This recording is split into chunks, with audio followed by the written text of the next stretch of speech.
আসসালামু আলাইকুম বন্ধুরা, আশা করি সবাই ভালো আছেন। খবরে 3টি প্রশ্ন করা হবে। তোমার রবকে, তোমার দিন কি, এবং তোমাদের কাছে এই যে লোকটিকে পাঠানো হয়েছে তিনি কে? আল বারা ইবনু আজিব রাদিয়াল্লাহু আনহু থেকে বর্ণিত। তিনি বলেন, আমরা রাসূলুল্লাহ সাল্লাল্লাহু আলাইহি ওয়াসাল্লাম এর সঙ্গে আনসার গোত্রের এক ব্যক্তির জানাজায় শরীক হওয়ার জন্য রওনা হয়ে কবরের নিকট গেলাম। কিন্তু তখনও কবর খনন শেষ হয়নি।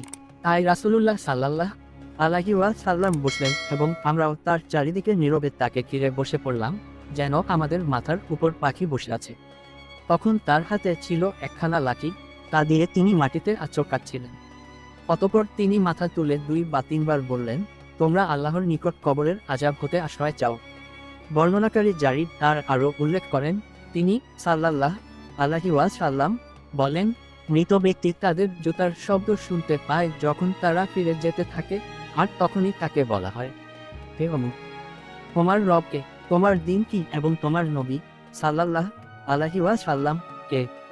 হান্নাদ রহব বলেন, তিনি সাল্লাল্লাহু আলাইহি ওয়াসাল্লাম বলেছেন। অতঃপর তার নিকট 2 জন ফেরেশতা এসে তাকে বসিয়ে উভয় প্রশ্ন করে, তোমার রব কে? তখন সে বলে, আমার রব আল্লাহ। তারা উভয়ে তাকে প্রশ্ন করে, তোমার দিন কি? সে বলে, আমার দিন হলো ইসলাম। তারা প্রশ্ন করে, এই লোকটি তোমাদের মধ্যে প্রেরিত হয়েছিলেন, তিনি কে? তিনি বলেন, সে বলে, তিনি আল্লাহর রাসূল সাল্লাল্লাহু আলাইহি ওয়াসাল্লাম। তারপর তারা উভয়ে আবার বলে, তুমি কি করে জানতে পারলে? সে বলে, আমি আল্লাহর কিতাব পড়েছি এবং তার প্রতি ঈমান এনেছি এবং সত্য বলে স্বীকার করেছি। জারির বর্ণিত হাদিসের রয়েছে, এটাই হলো আল্লাহর বাণীর অর্থ, যারা এ শাশ্বত বাণীতে ঈমান এনেছে তাদেরকে দুনিয়া ও আখিরাতে আল্লাহ সুপ্রতিষ্ঠিত রাখবেন। সূরা ইব্রাহিম 27। এরপর বর্ণনাকারী জারির ও হান্নাদ উভয়ে একইরূপ বর্ণনা করেন। নবী সাল্লাল্লাহু আলাইহি ওয়াসাল্লাম বলেছেন, অতঃপর আকাশ হতে একজন ঘোষণা করেন, আমার বান্দা যথাযথ বলেছে, সুতরাং তার জন্য জান্নাতের একটি বিছানা বিছিয়ে দাও এবং তাকে জান্নাতের পোশাক পরিয়ে দাও। এছাড়া তার জন্য জান্নাতের দিকে একটা দরজা খুলে দাও। তিনি সাল্লাল্লাহু আলাইহি ওয়াসাল্লাম বলেন, সুতরাং তার দিকে জান্নাতের স্নিগ্ধকর হাওয়া ও তার সুগন্ধি বইতে থাকে। তিনি আরও বলেন, ওই দরজা তার দৃষ্টিসীমা পর্যন্ত প্রশস্ত করা হয়।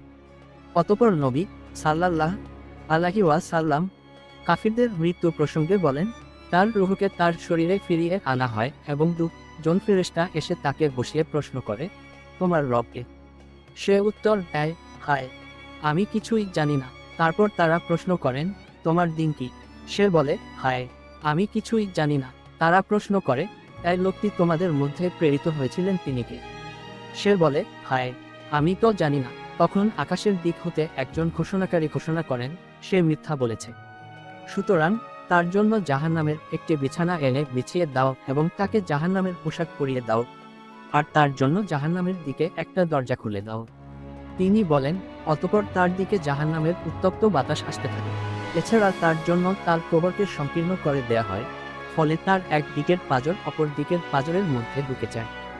বর্ণনাকারী জারির বর্ণিত হাদিসের রয়েছে, তিনি সাল্লাল্লাহু আলাইহি ওয়াসাল্লাম বলেন, অতঃপর তার জন্য এক অন্ধ ও বধির ফেরেশতাকে নিযুক্ত করা হয়, যার সঙ্গে একটি লোহার হাতুড়ি থাকবে।